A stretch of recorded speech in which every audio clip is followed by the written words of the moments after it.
Epic break. Isn't it great? Oh my goodness. Yeah. Exclamation mark song for info about that music and about the composer. Hi YouTube. Hello, we are back. We are back for more of The Hidden Staircase. And reminder to Twitch viewers, if you have, you know, a spare monitor and are able to drop a lurk over on the YouTube stream, that really helps out with accruing the watch hours that I need to unlock the YouTube partner program. So massive thanks to anyone who is able to do that. Sean and Ash, hi over on YouTube. Is it horizontal only? No, it's also up in vertical. I see it. Let me double check on my phone though to make sure that it. Yeah, no, I see them both on my phone. Both as alerts, and yep, I can pull it up. That's weird. Sean is the best mod link if you need help. You see it? Okay. Maybe it just needs a second more for you, Sean, and it'll show up, hopefully. Hi, Ray. Thanks for watching over on YouTube. Yeah, perhaps, Sean, that's all it needs, yeah. Let me just also...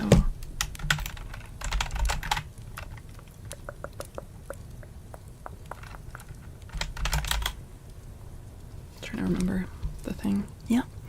We can pin more than one message on Twitch, right? Do we have... Is this... Did I unpin the other one? Or are they both pinned now? Did that automatically unpin the other one? You're gonna be... Well, Jane, weren't you saying that you had less lag over on YouTube?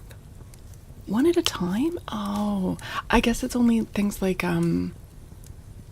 hype trains and shout outs and things. Those can overlap with pinned comments. So you can have more than one thing at the top of chat, but I guess only one pinned comment. Okay. Okay. Well... okay. They stack. Yeah, those ones stack. Okay, hold on. Let me sort out my hair. User interfaces are made to trouble you. I'm sorry.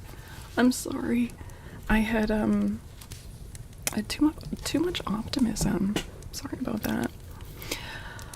Oh man, I am pleased that... I know, I was getting greedy, you guys. I was getting greedy. It's all my fault. What is the book about? It is about a girl named Nancy who has a lot of gumption and not a lot of consequences.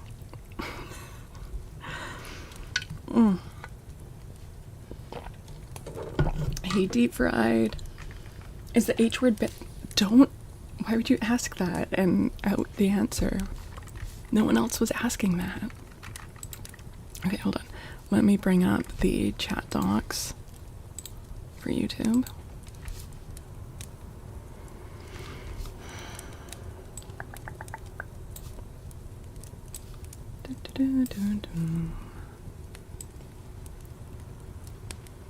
Doing 2 shows a day now on Tuesdays. Yeah, on Tuesdays we do an afternoon stream that's just on Twitch, doing some co-working, and then we do an evening stream, which is normal content. Yeah. Okay. Sorry, I have to cough.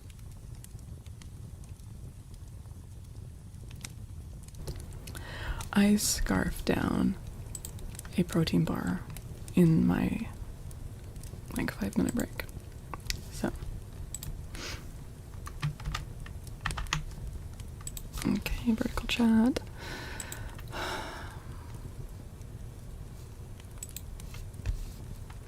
Oh, YouTube. How you do make things difficult for live streamers. It is so much more effort going live on YouTube than on Twitch. Just a ridiculous system.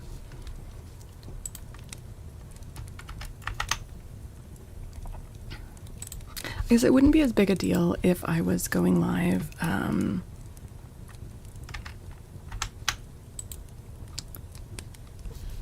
both of the platforms at the same time, because then I could have this all set up before stream starts.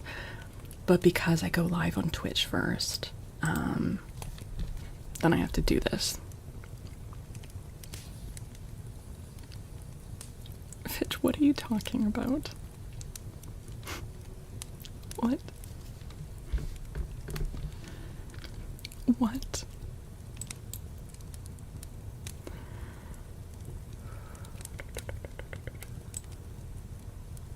I actually have, like, there's a few things you can mean by that, so I'm not really sure what you're saying to me. I'm not saying you're out of line. Just, I'm not sure which line you crossed, so I don't know how to react yet. Are you talking about in my drawing class?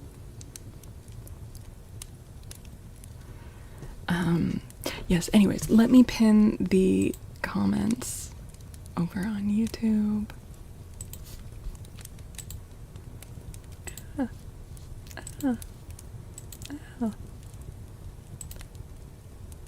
Okay. Hey, good fellow. All right. Okay, now we're ready. Hello. Hello.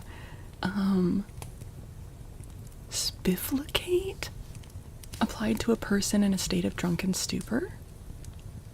Is it a verb? Like a person in a drunken stupor would spifflicate?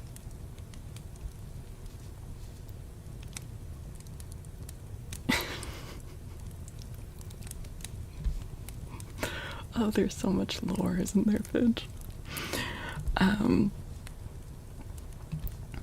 We are getting into chapter 6. Wait. I might have put 7 in the title by accident. But it's actually chapter 6 that we're starting with. Oops. Okay. So, he was quite spifflicate. See, this is an important question. Seems like something no one would ever use in a sentence. I'm sure there are people out there that would love to use that word in a sentence.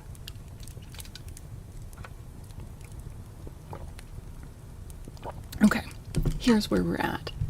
Nancy Drew, 16-year-old,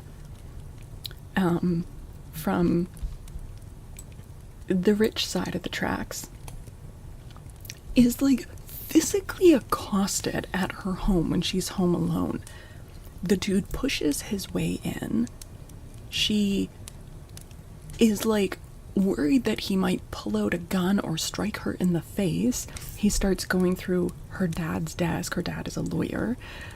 She threatens to call the police, but then doesn't. And then later there's a knock on the door and she thinks it's him again and she opens the door again. Like, this girl needs to have a little bit more self-awareness. She's very smart, but doesn't always make the best choices. Like some spifflicate ass fool.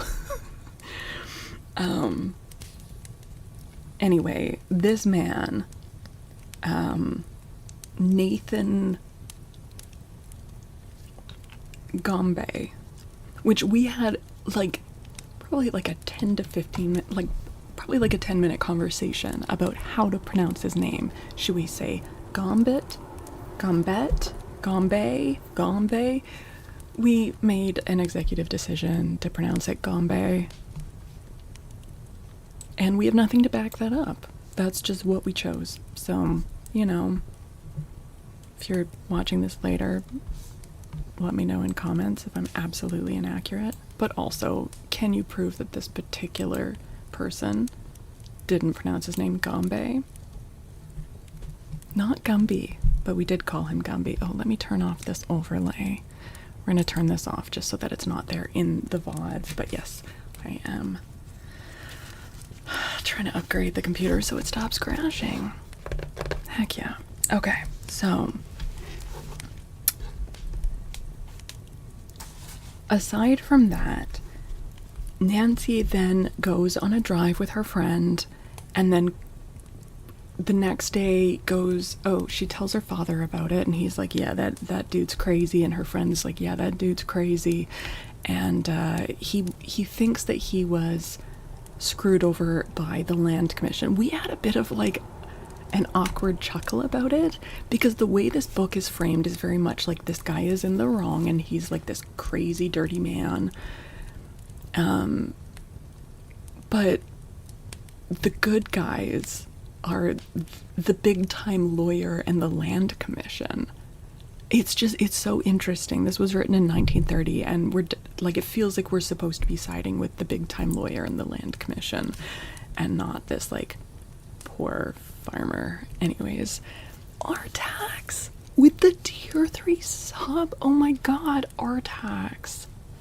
Oh my goodness, Artax, thank you so much for that tier 3 sub. That is incredible. That is incredible. If you're still around after our reading segment, I'd love to do a big juicy name trace for you. But yes, thank you so much. Thank you. Anyways, Nancy goes to visit another friend of hers, an old lady, who she helped in the last book, in the previous book. This old lady, Abigail, is visiting with another old lady friend who's talking about how she lives with her twin sister in this really old, like really old mansion called The Mansion, this old stone house that they think is haunted. Except for, she's like, I don't actually believe in ghosts, but like something is going on there. And Abigail is like, oh my god, Nancy can solve anything. And so this other old lady, Rosemary, was like, please, Nancy, come on over. And Nancy's like, yeah, this sounds amazing. This sounds like a fun mystery. Now, from what the old lady is describing for the haunting signs, it does kind of sound like they have a squatter. That's what it sounds like. Considering they see a human shadow and someone playing a stringed instrument. So, I almost said playing a stringed musician. Maybe that too. I don't know. Okay, so if you would like to read along, then there is a comment in any chat or in the Twitch chat. You can always do !book, and it will bring up the info and link for the book that we are reading if you'd like to read along with me. And we are picking up with chapter 6, The Ghost Calls Again. Hunting and squatting feel very similar. I mean, it is like, that is used as a term for when like a real corporeal living person is just like hanging around. Like, it's used for like loitering as well, like just haunting the place, you know? Haunting is ghosts squatting. Yeah. Oh my god. I feel like I'm gonna sneeze. But now it's just gonna evade me and just hang out taunting me all night. Yeah, I think it might be spelled with a PH. We were talking about this word. Isn't it frogging with a PH? Oh, apparently that's also the name of a movie and a thriller series. The act of secretly living in someone else's home without their knowledge or permission. Often hiding in unused spaces like attics, basements, or crawl spaces. Derived from the idea of hopping from home to home. Yeah. Alright. I think we've got a Frogger on our hands. I got your riddle? Jane, I don't know if you're talking about a minute ago or like 10 minutes ago, because I don't know how behind you are.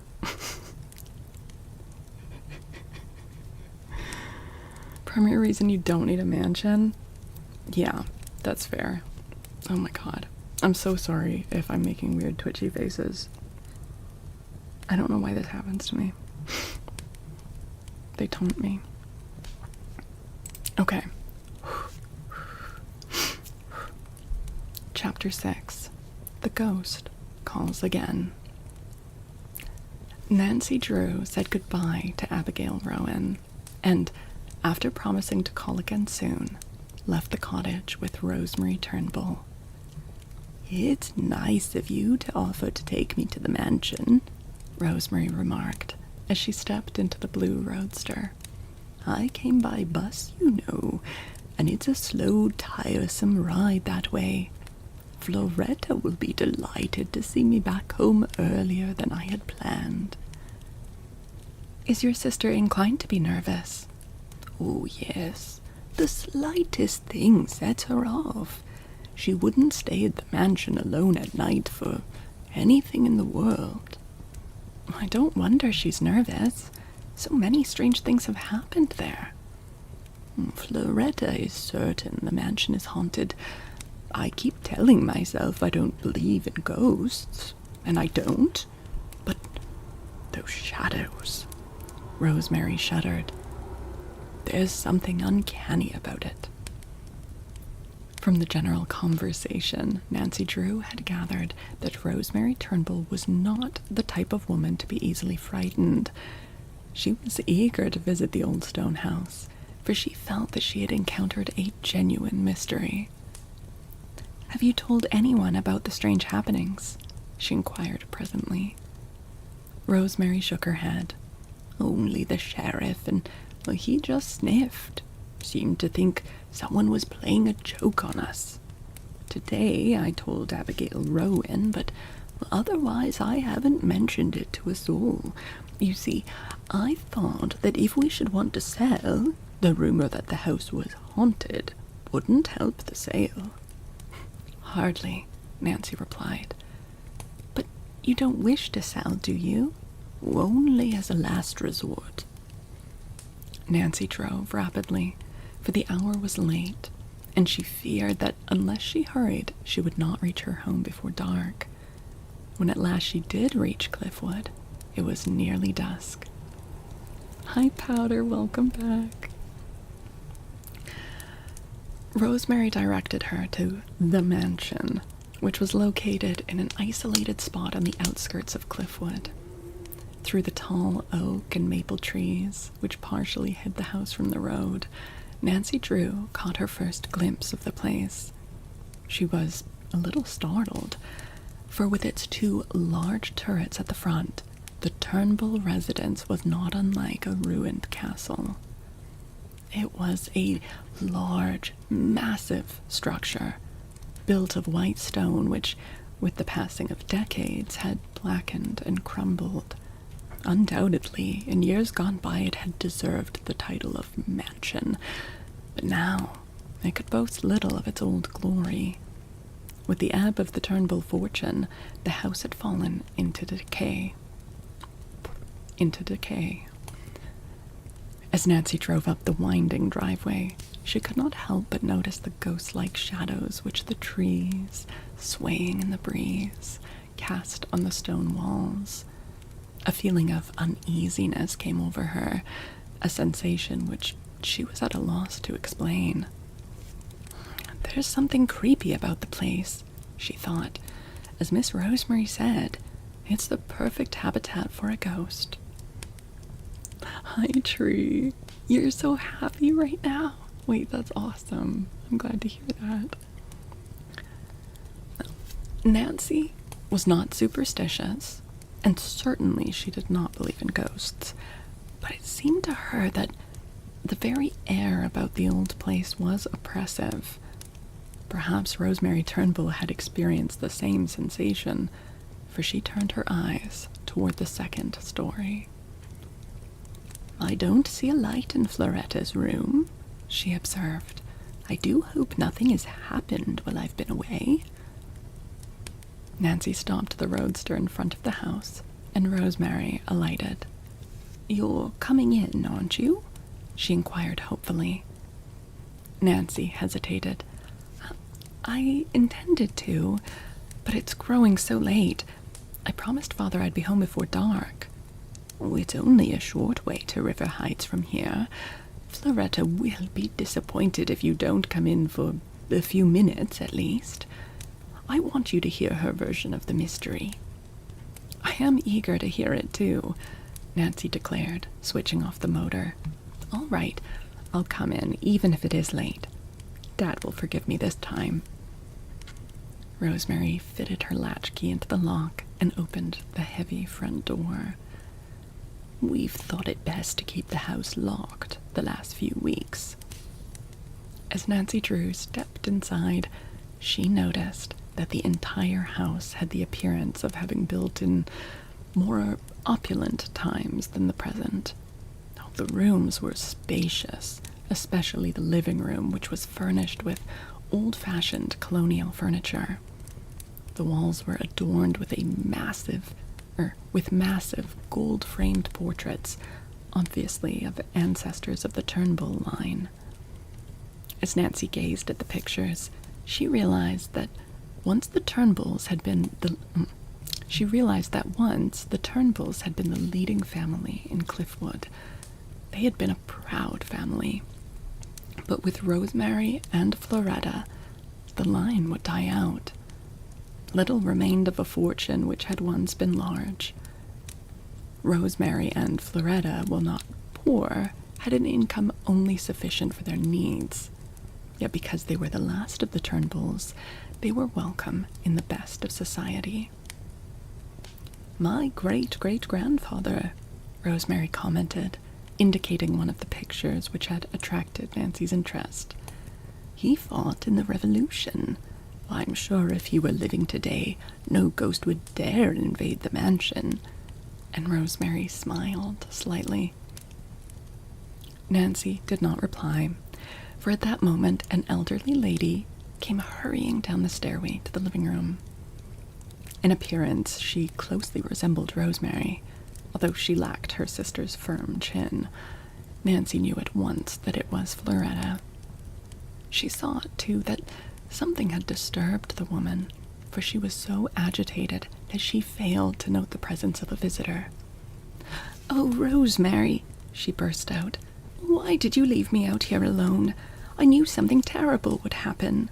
"Floretta, you haven't seen anything?" Rosemary demanded shakily. "It's my diamond bar pin. It's gone." "Oh, Floretta, are you sure? Perhaps you misplaced it." "No, it's gone.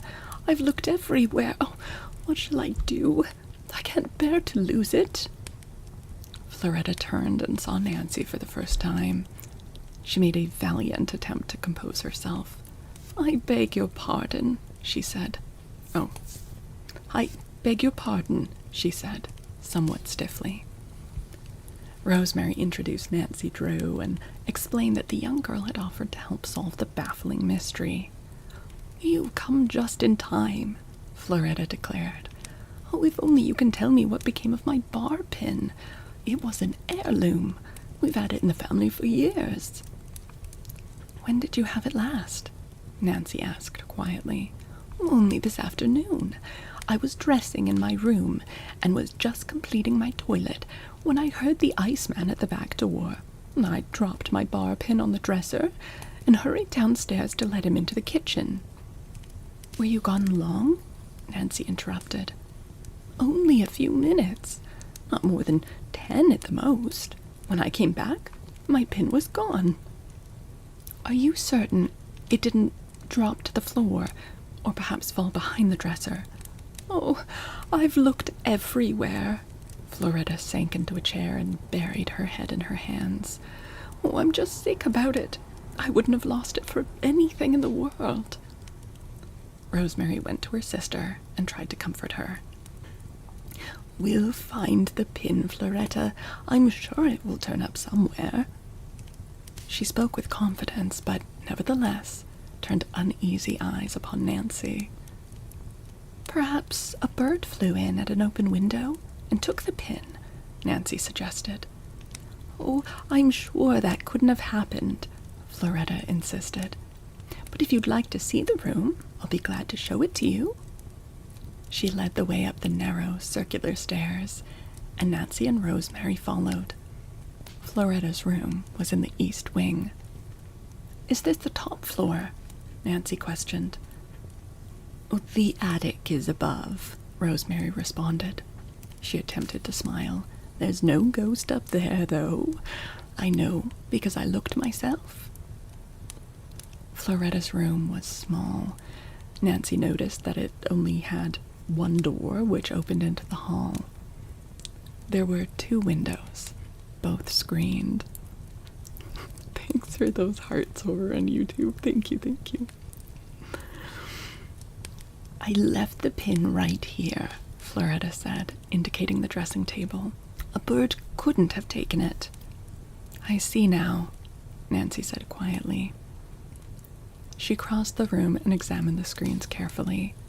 Apparently, they had not been touched, for an accumulation of dust was undisturbed. Hi, Dustin. Hello. I know someone entered my room while I was talking... Oh, wait, this is Floretta. I know someone entered my room while I was talking with the Iceman, Floretta declared firmly. Oh, I don't want to stay in this horrible house another night. It's apparent no one entered by means of the windows, Nancy said quietly. Tell me, from where you stood in the kitchen, could you see the stairway? Why, I could have if I had looked, I suppose. The kitchen door was open. You saw no one go up the stairs? Not a soul. But someone might have entered the house when I had my back turned. Weren't the doors locked? Oh, yes. I'd forgotten that. And if anyone had gone up those stairs, wouldn't you have heard them? I think I would have, Floretta admitted. The stairs are old, and they creak. Well, then how did the thief get in? Rosemary cried. Loretta's bar pin couldn't have walked off by itself.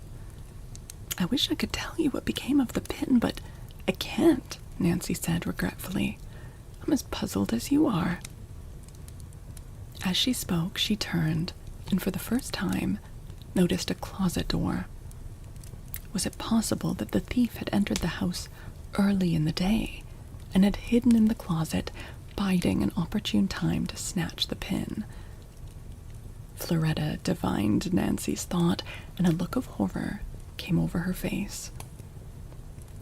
Oh, you don't suppose someone has been spying upon us? She demanded, fearfully. I never once thought of that closet.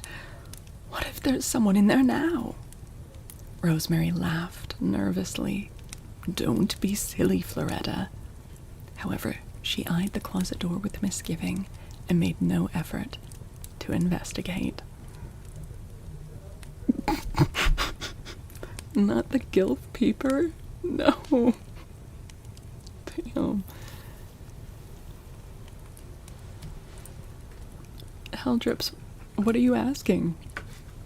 Why are you asking that?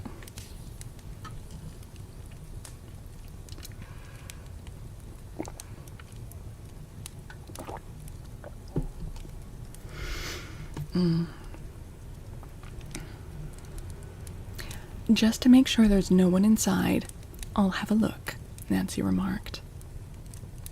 She crossed the floor and paused before the closet door. Hesitating only an instant, she jerked it open. End of chapter. Hey, Aspro. The camera zoom thing.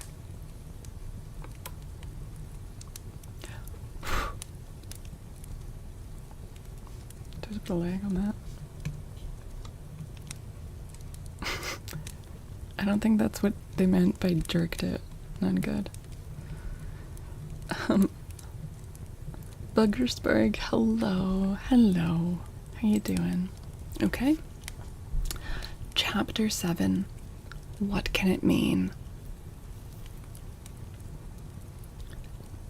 Empty, Nancy Drew announced as she flung open the closet door and looked carefully inside. There's no one here now, at least. Floretta, who had been clinging to her sister, relaxed her hold, but continued to gaze uneasily about the bedroom, as though expecting to find the thief in plain sight. I'm afraid it's a case for the police, Nancy said thoughtfully. Oh, we don't want to call them, Rosemary protested quickly. They will only laugh. We talked to them once about strange things that have been going on here, and they weren't interested. They seemed to think someone was trying to play a joke on us, and they didn't even send a man to investigate, Floretta added. Oh, if only you will take the case, Miss Drew, Rosemary begged.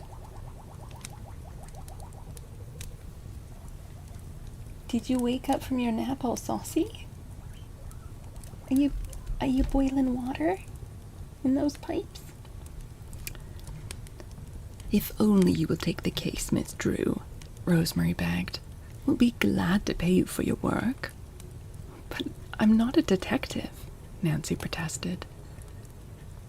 We heard about the clever way you helped the Horner girls and Abigail Rowan. Surely you can help us? We need help so desperately. I'll be glad to do anything I can, Nancy promised willingly. But of course I'll not take money. But it wouldn't be fair of us to ask you. I really am tremendously interested in the mystery. I'll have a lot of fun trying to solve it. Whether I can do it or not is another matter. There really are no clues with which to start. If I could spend a night or so here, you're more than welcome to come and visit us if you will, Rosemary told her. But you come at your own risk, Floretta added. I'll talk with my father this evening and ask him if I may come, Nancy promised.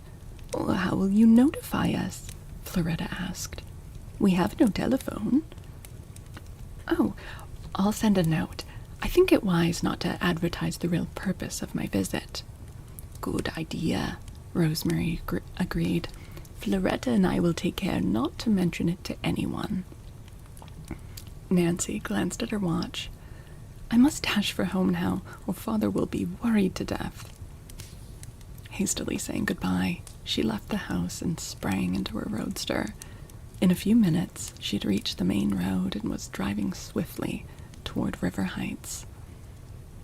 I have certainly struck a real mystery, she mused thoughtfully as she drove along the smooth road. The mansion is haunted, all right, but it's haunted by a flesh-and-blood ghost, unless I miss my guess. And Nancy Drew had no theory which would explain the strange happenings at the mansion, but if her father granted permission, she planned to stay several days at the house and investigate everything thoroughly. What the search would reveal, she had no idea, but she felt certain she would unearth valuable clues. I'll go home and try to piece things together, she told herself. That's what a regular detective would do. It was after dark when Nancy finally reached home. She flashed into the garage with a skill born of long practice and hurried guiltily toward the house. As she had expected, her father had reached home ahead of her. Nancy, I've been worried about you, he began. Don't scold, Nancy begged. I tried not to break my promise. But I couldn't help it this time. I had the most exciting afternoon. Exciting adventures are hard on poor old Dad, Mr. Drew chided. When you didn't get back, I thought perhaps you had car trouble on the road. I was about ready to start after you. I'm terribly sorry. Honestly, I am. Nancy looked so genuinely sorry that Carson Drew promptly forgave her. Tell me about your adventure, he suggested. I met two of the dearest ladies. They're rather eccentric, but so charming and nice. And you call that an adventure? And Mr. Drew smiled. Of course not. I haven't reached the adventure part of it yet. These ladies live in a haunted house. Of course, it isn't really haunted, but strange things are going on there, and they want me to find out what's what. Breathlessly, Nancy poured out her words. Not so fast. Carson Drew stopped her. I can't make head or tail of what you're saying. You met two ladies. You live in a haunted house, which really isn't haunted. That doesn't make sense. You lawyers are so particular about facts, Nancy sighed. Beginning at the first of the story, she related everything which had happened at the Turnbull mansion. Her father listened quietly until she had finished. I've heard a great deal about the Turnbull sisters, he remarked. They come from an excellent family. I believe the mansion has belonged to the Turnbulls ever since it was built. It would be a tragedy to Miss Rosemary and Miss Floretta if they had to sell the place now, Dad. Oh, I want so badly to help them. They've invited me to visit... Sorry. They've invited me to visit them, and I'd like to do it. May I? I don't know what to say, Nancy. From what you've told me, I'm inclined to believe there may be danger in visiting that house. Oh, be careful, Dad. It won't be any worse for me to sleep in that house than it is for Rosemary and Floretta Turnbull. But you are my daughter. If you had been assigned to the case, you wouldn't hesitate to stay there at night, would you? No, Carson Drew admitted reluctantly, for he saw that Nancy was neatly cornering him. And you've often said you wanted me to grow up self-reliant and brave. Carson Drew threw up his hands in resignation. You win, Nancy. Your eloquence would convince a jury. When may I go? Well, let me see. This is Monday. Mr. Drew considered the desk calendar. I'll be leaving for Chicago myself Thursday. You're going to Chicago? I didn't know that. Yes, on a business trip. The matter just came up this afternoon. I'll be gone about a week. He looked speculatively at Nancy. Wouldn't you like to go along? Well, of course. But if I do, I wouldn't get to visit the Turnbull sisters. Are you willing to give up the trip for the chance to ferret out this mystery? Oh, yes. Carson Drew sighed. I guess you're a born detective, Nancy.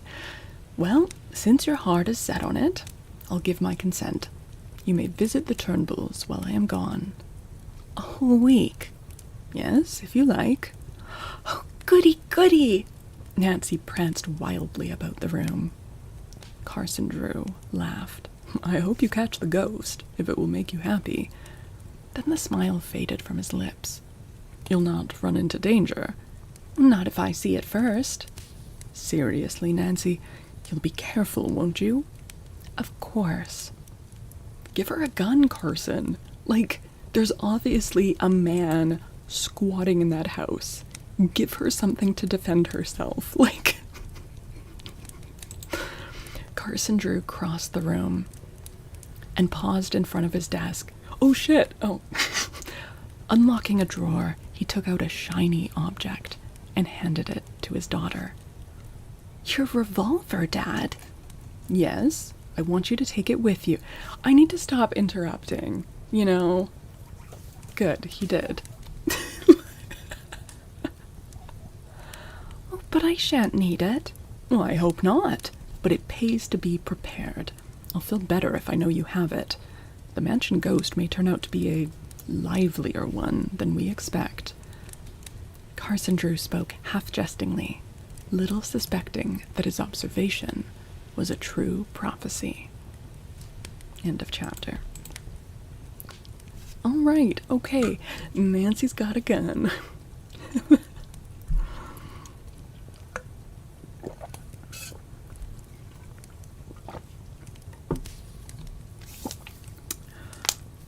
All right. Let's read another chapter and see what happens. Chapter 8. The Warning.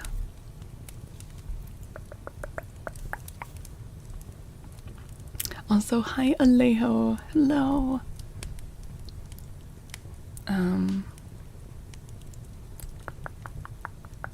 Okay.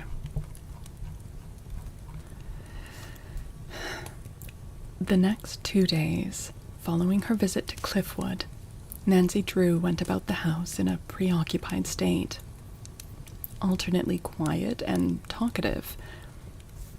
She was never without an air of suppressed excitement. Oh, really, Sean? Oh my goodness. You're being so thorough. Thank you. So there were just no gun laws at this point, DJ? Hi, Lulu. Hi. Heck yeah.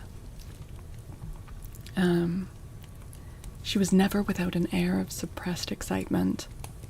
In an attempt to strike a plausible explanation for the strange happenings at the mansion, she reviewed every detail of the story related by the Turnbull sisters. It's possible the shadows on the wall at night could have been caused by the wind blowing the trees, she told herself. Still, Rosemary is a practical woman, and I'm sure she wouldn't be frightened by a thing like that. Also, like, these women have lived in this house their entire lives. Like, they would know what the shadows of the trees on the wall look like, you know? Tango! Oh my goodness, thank you for that 20 stream streak. That's amazing. Thank you so much. Before she had visited the mansion with Rosemary, Nancy had been inclined to suspect that someone was playing a practical joke on the Turnbull sisters. But the loss of the diamond bar pin made such a theory seem unlikely. Without doubt, someone had stolen the pin, but in what manner she was unable to guess. Apparently, it had vanished into thin air. Are you allowed to add quotes to the codex from ancient clips? Sure. Yep. Absolutely, go for it.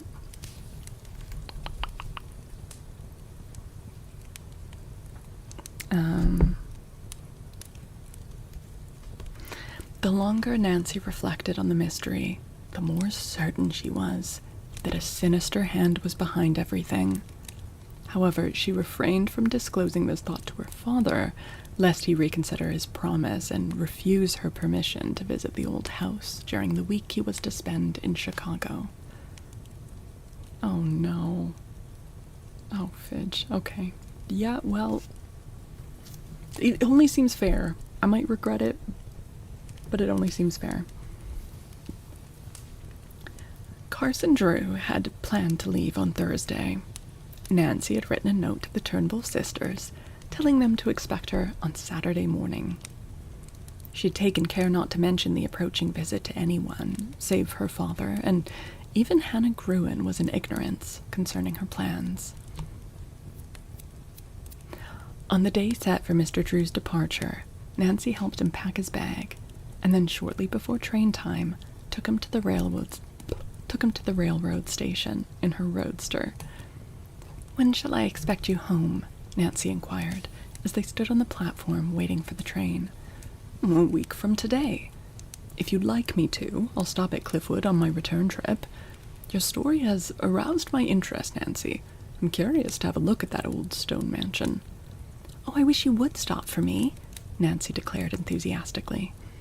She glanced carefully about to see that no one was within hearing distance.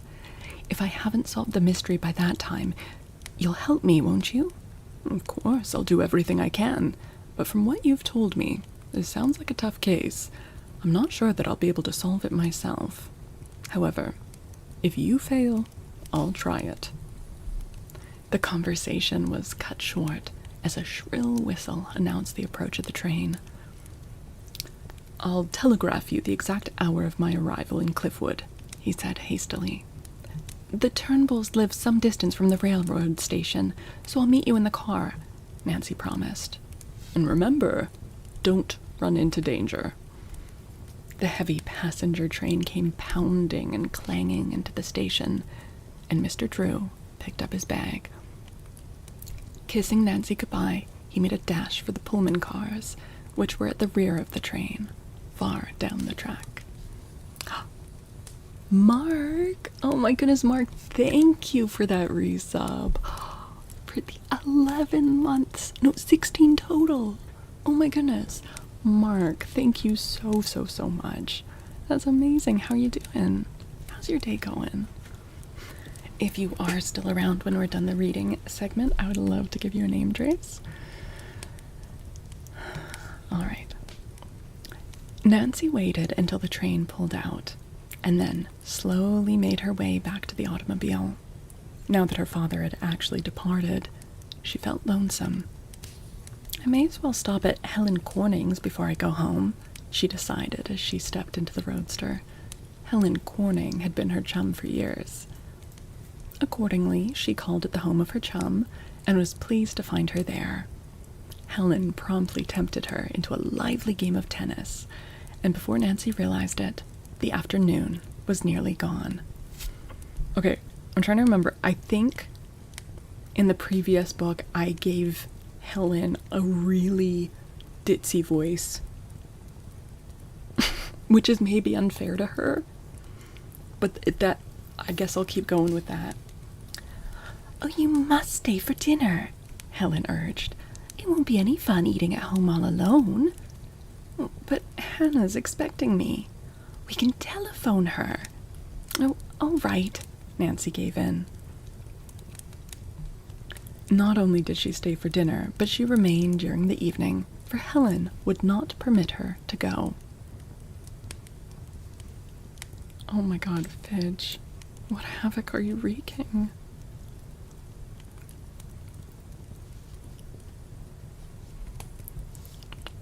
Hi, Cassie X. Oh no.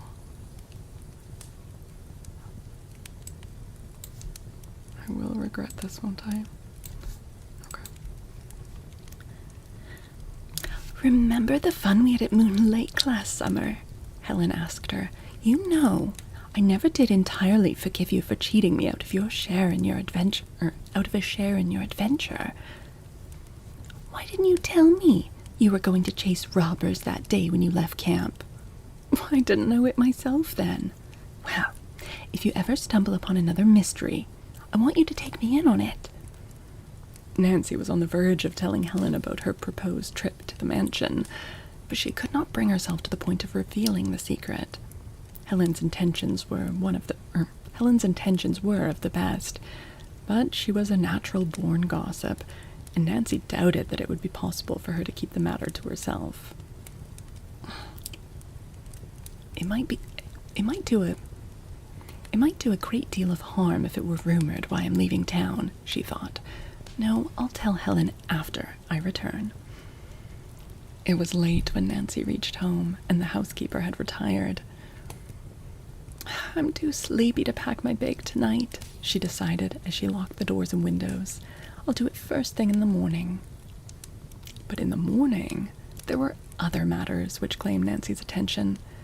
She had promised the housekeeper a week's vacation during her visit in Cliffwood, and before the house could be closed, there were many things to be done. The entire day had slipped away, almost before she realized it. "Miss Nancy, if you don't mind, I'll go to a moving picture show with my sister," the housekeeper said to her after the dinner dishes had been cleared away. "Why, of course, Hannah," she agreed generously. "I don't mind in the least. I'll be busy with my packing." As soon as Hannah had left the house, Nancy went directly to her room and began sorting out the dresses that she planned to take with her to the mansion. It was 10 minutes after 11 when she finished. "There, I guess that's all," she decided. "Oh, no, I've forgotten the revolver Dad gave me. I must take that." She hurried downstairs and went directly to the desk where the revolver had been left. But with her hand on the drawer, Nancy hesitated. Uneasily, she glanced about the room. For a reason she could not explain, she felt that someone was watching her. "I guess my nerves are getting jumpy," she thought. "I do wish Hannah would come home." Upon impulse, she moved toward the window. As she took a step forward, she thought she heard a step on the porch. Was it only imagination, or was someone really prowling about the house? Before she could make a move to investigate, the doorbell rang sharply. Nancy started. It must be Hannah, she assured herself. Probably she forgot her key. But but as she crossed the room, she distinctly heard the steps creak under the weight of some person. Hesitating but an instant, she opened the door. Girl, don't open the door! Just call through, say, who is it? Yeah, and bring the gun with you. Oh my god. Okay. There was no one in sight. Wonderingly, Nancy stepped out upon the veranda and glanced up and down the street. Don't step out the door. Like, she's so dumb about some things. Oh, that's strange, she murmured uncomfortably. She went to the edge of the porch and peered in the direction of the hedge. Was it possible someone was hiding in the bushes? A careful survey disclosed no human form. As she turned to go inside the house, her eyes fell upon a white envelope near the door. Curiously, Nancy picked it up and held it to the light. Why, it's addressed to me, she gasped in astonishment as she made out the bold scrawl. Hastily entering the house and closing the door behind her, Nancy Drew ripped open the envelope. As she scanned the note, the color faded from her face. An anonymous message, she whispered. Someone has sent me a threatening letter. End of chapter.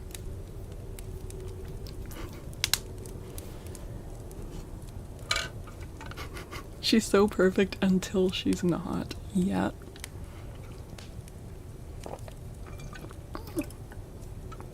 Artax, thank you for the 101 bits.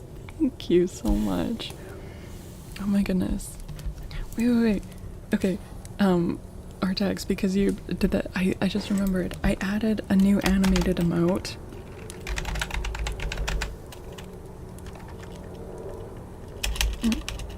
But why is it not showing up?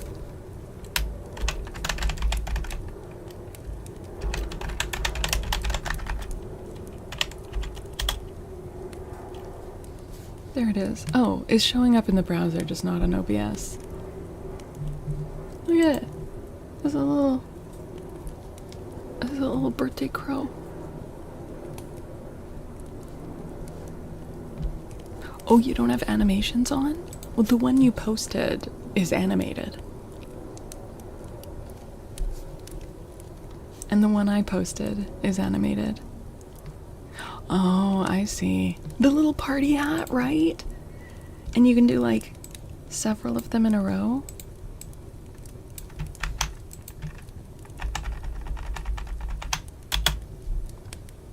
Oh no. Oh, I didn't put spaces. Oops. Anyways, it's party dad.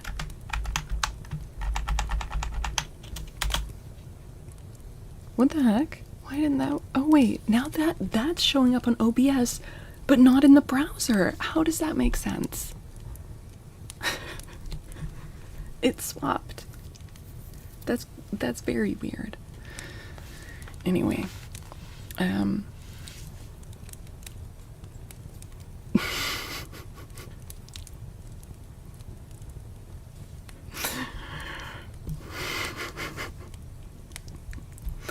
okay.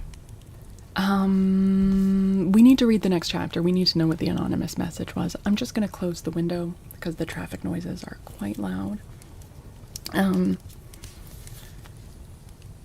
Okay.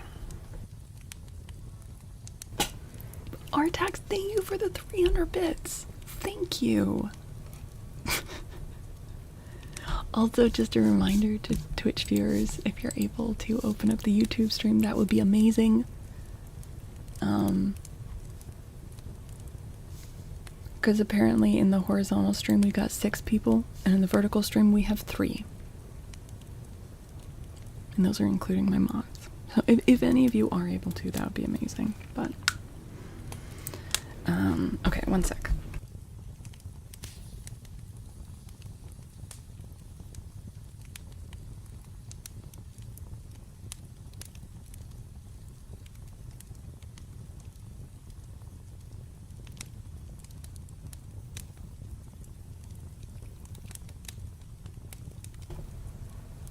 You got a new badge? Heck yeah. Heck yeah.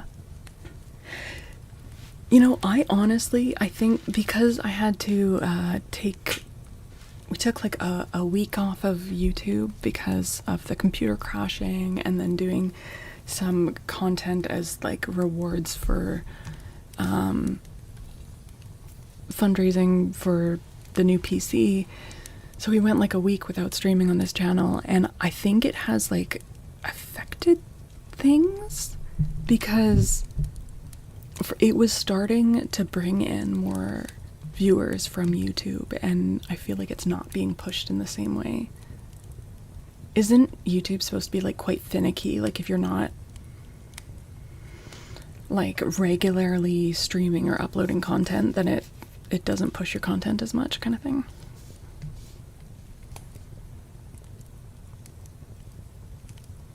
You forgot. I didn't even know you could turn them off, Artax, so the algo must feed. Yeah, I think there is something about that. Like it rewards you being regular, like scheduled. So that's unfortunate because I was starting to feel like we were making like a little bit of traction. But yeah. Maybe if we keep going. If you don't dedicate your life to the algorithm shuns you for being a non-believer. Kind of feels that way. I feel like Twitch gets so much flack for like not having discoverability, aka an algorithm, but that has its upsides as well, you know.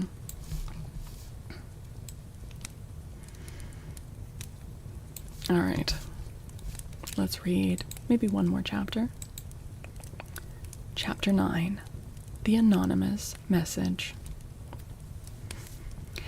Nancy Drew sank down upon the davenport and studied the note which had just been delivered to her door. The message was brief, but its words carried an import of veiled violence which mystified and frightened her. It read, "Be warned in time. Keep away from the Turnbull house." The threatening communication was unsigned, but written in a bold scrawl, and Nancy fancied was unmistakably the handwriting of a man. Who could have sent it? She asked herself in amazement. What? I've taken special pains not to let anyone know I'm going to the Turnbull house. Even Hannah doesn't know I am to visit there. How could anyone have learned of her plans? Nancy Drew turned this question over in her mind as she sat propped up with pillows in the corner of the big davenport. The very picture of a pretty girl in a brown study over some naughty problem. The more she thought about it, the naughtier her problem became, for she had just communicated with Rosemary and Floretta by writing, and unless her note to them had been intercepted in the mail, there was no way, to her knowledge, that the information could have become known to a third person. Come on, Nancy. Obviously there's a squatter and he read the message. Come on.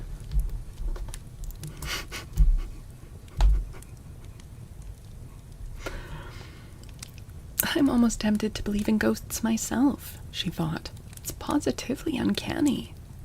She reflected a moment and then chuckled. But anyway, I don't believe the ghost is a very brave one, or he wouldn't be afraid to have me on his trail. Not that kind of naughty.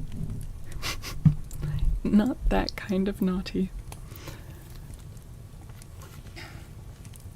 She considered the possibility of danger connected with her visit to the old mansion. Oh my god, Fitch, what are you doing?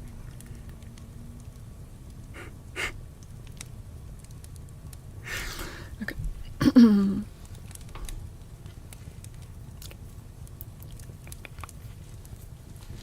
Every time you've used that emote for the past 26 months, it's been a pig twerking? Yes. Yes. Look at that dumpy shake. Don't apologize. It's glorious.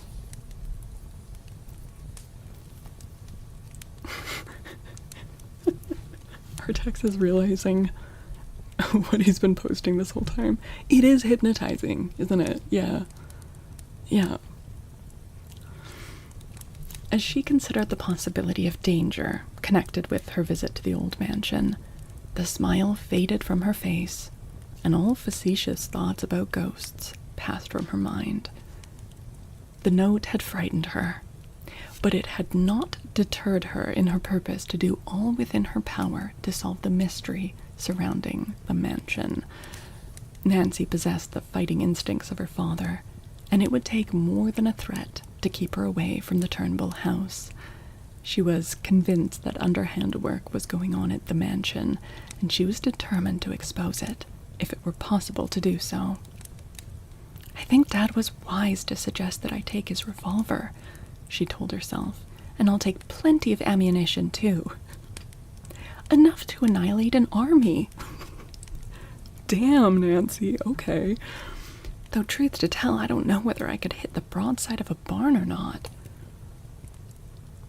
Has your dad never given you lessons, but he just gave you his gun without teaching you how to use it?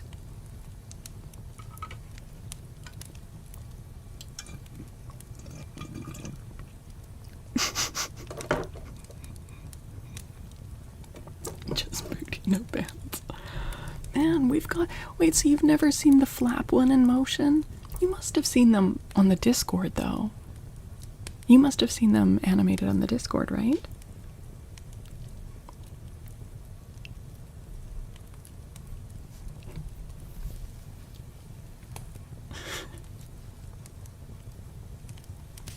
Oh, I didn't know that was possible to turn off even seeing them. I know not everyone's able to use them, but all right. Getting up from the Davenport, Nancy crossed over to the desk and, with a glance at the window shades to see that they were down, removed the revolver from the drawer. Taking it upstairs, she placed it carefully in her traveling bag. As she started back down the stairs, she heard a light step on the porch. She paused and listened. I wonder if I'm to get another note, flashed through her mind. Before she could move forward, the door opened and Hannah Gruen came in. Oh, it's you, Nancy murmured in relief. Why, yes. Who did you think it was? Well, I don't know, and Nancy smiled. I wouldn't have been much surprised if a ghost had walked in. A ghost? Hannah asked in alarm. What do you mean? Oh, nothing, Nancy assured her hastily. I was only joking. Before the housekeeper could question her further, the girl said goodnight and retreated to her bedroom. I'll not let that anonymous note disturb my sleep, she told herself resolutely as she tumbled into bed. And tomorrow, I'll start for the mansion just as I planned. After she had finished her breakfast the next morning, Nancy Drew took leave of the housekeeper and, closing up the house, started off for Cliffwood in her roadster.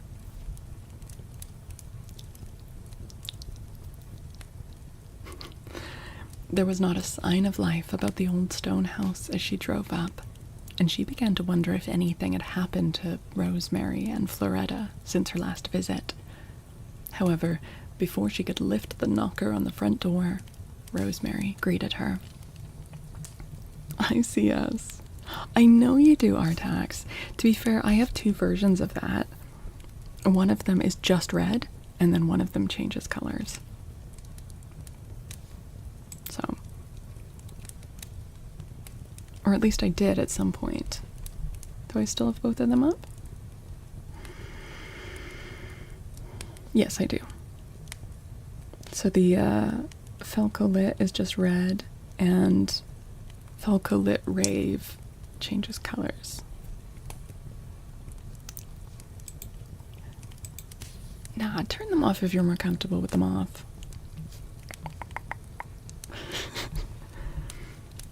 Rosemary greeted her. I saw you coming up the drive. Oh, you don't know how glad we are that you've come, she declared cordially. You see, we were afraid you might change your mind. We couldn't have blamed you if you had. I hope nothing has happened since I was here the other day, Nancy said quickly. Oh, it's been almost unbearable. We had made up our minds to leave the place if you didn't come today. Rosemary's face was strained, and Nancy thought she looked as though she had not slept for several nights. The ordeal of remaining in the house was gradually wearing her down. Last night, we heard music again, she said in a very low tone. What sort of music? It seemed to come from a stringed instrument. It might have been a guitar. From what part of the house? Well, that was the strange part of it. The sound wasn't localized. It seemed to move from one part of the house to another. Did you hear the music distinctly? No, the sound was muffled, as though it were a long way off. Oh, it was almost ghostly. Rosemary shuddered and turned appealing eyes upon Nancy. Tell me, do you believe in the supernatural?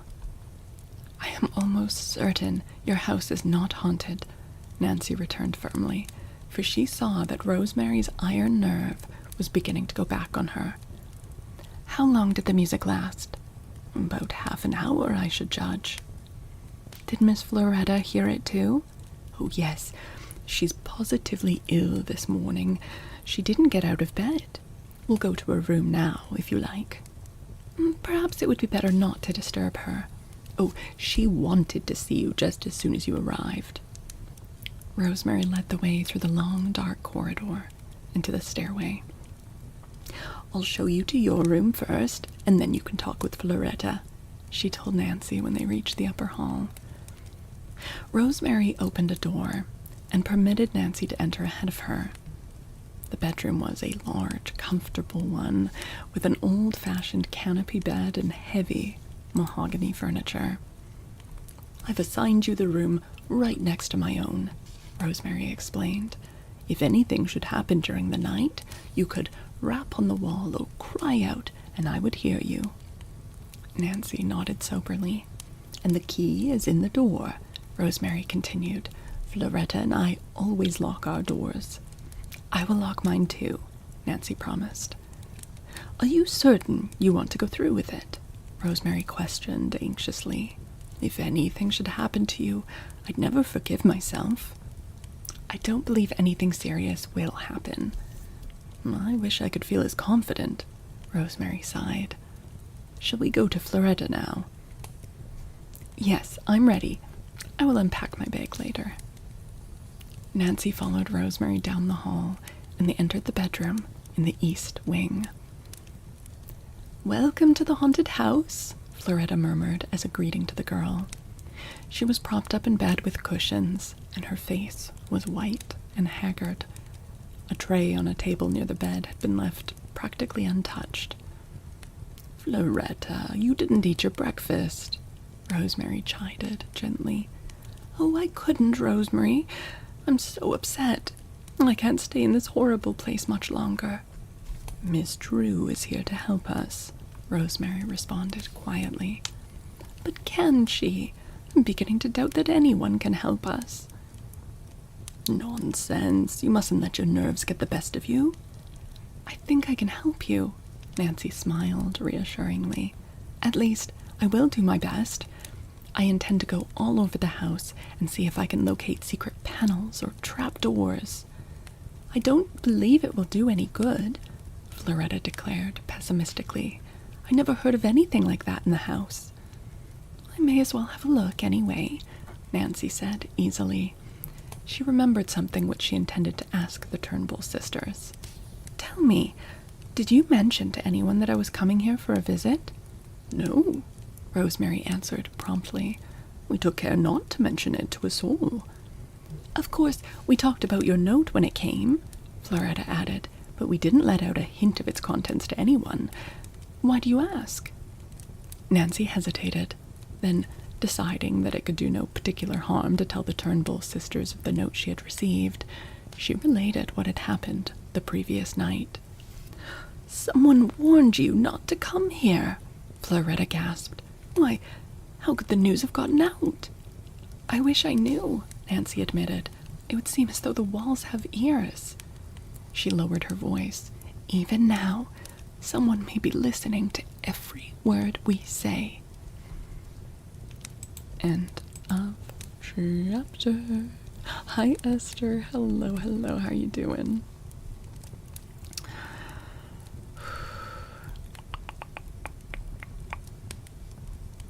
Hi Black Dragon, welcome in. Hi Raiders, how you doing? Thank you so much for the raid.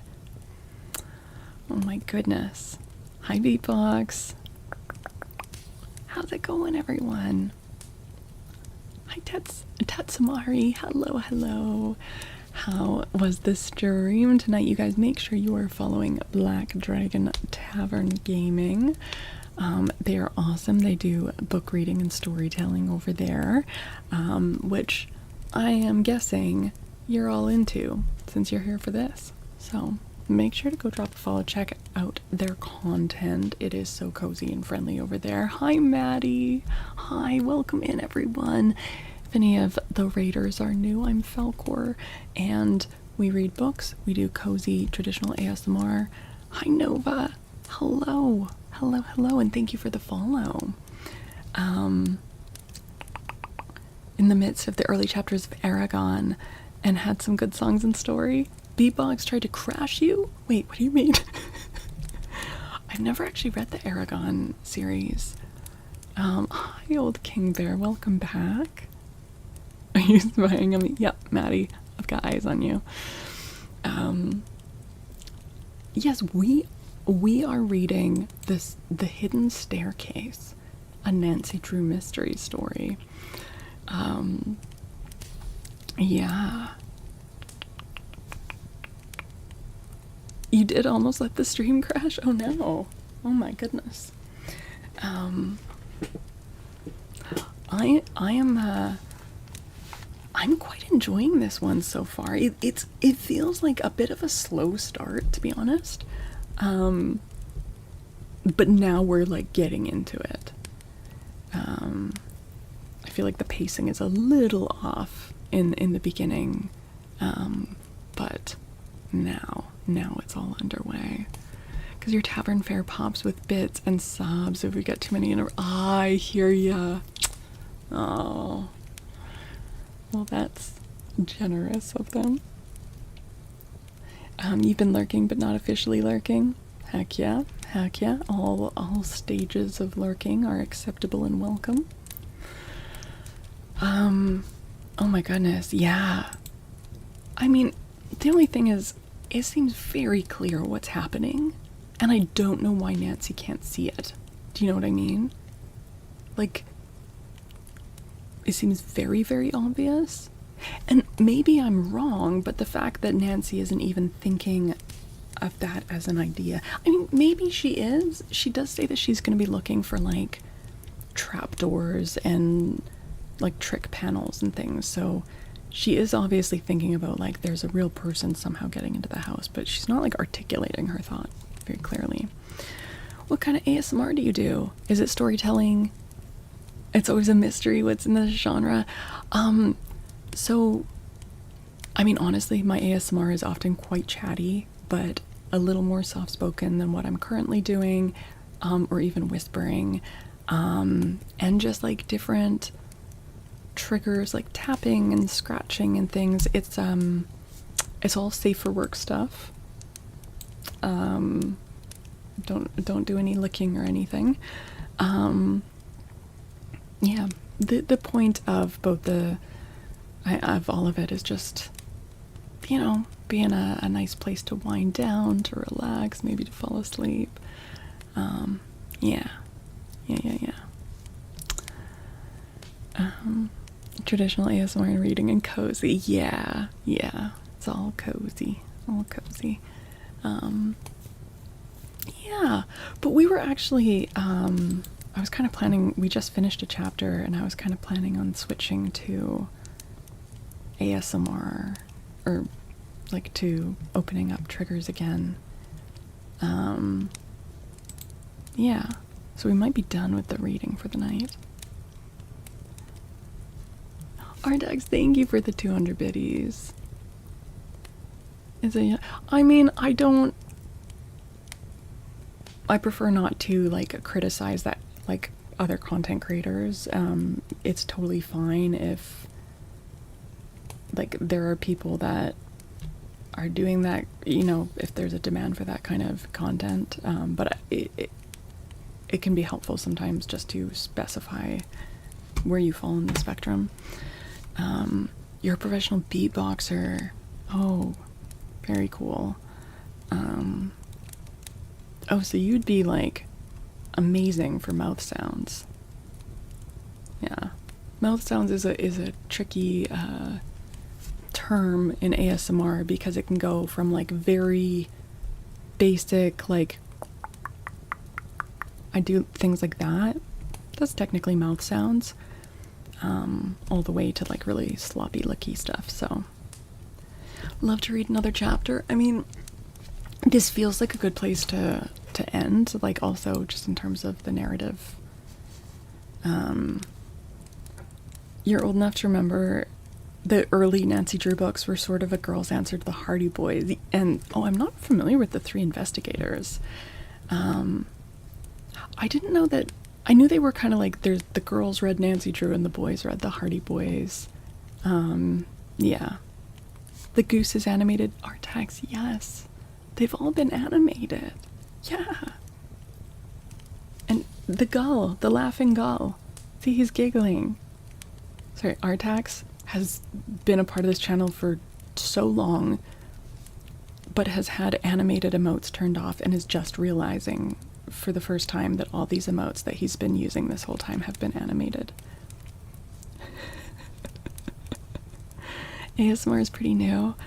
I mean, I find ASMR so interesting. Like some ASMR I listen to just to fall asleep. And other times it's really useful for like getting work done because it stimulates my like ADHD brain enough that I'm actually able to focus more. But the different sounds that people, there's some really creative people in the space. It's almost like it's kind of, one side of it borders on like Foley artistry, you know? That one is good as a static emote, Artax. That's why I have both of them on the Discord. I kept the static one as well. Thank you for the biddies. Sorry for punching the mic. Alfred Hitchcock and the Three Investigators. Oh, I'm not familiar with them. That's fun. Mysterious Value Woman, welcome back. Good to see you again. Any advice on how to rest? I mean, listening to ASMR, listening to story time. Yeah, that's why I do this content. It's hopefully to help people rest. But I am gonna wrap up on YouTube. We'll keep going for a bit longer on Twitch. But let me wrap up this YouTube stream. Thank you guys so much for watching on YouTube. It really, really helps in terms of me trying to meet my goals. Make sure to follow on Twitch if you want to be able to catch all my content. But we will be back reading more of The Hidden Staircase on Thursday night. It's not a thing anymore, Fidge, but I did not get very much sleep last night, and this is my second stream of the day, so even though I don't have an early Wednesday morning thing, Tuesday streams still usually don't go as long because I already streamed earlier today. Yeah, so anyways, yes. Thanks, YouTube. If you enjoyed this, maybe, you know, hit that like and make sure that you have subbed. And hopefully I'll see you on Thursday. All right. Bye, YouTube. Bye, YouTube.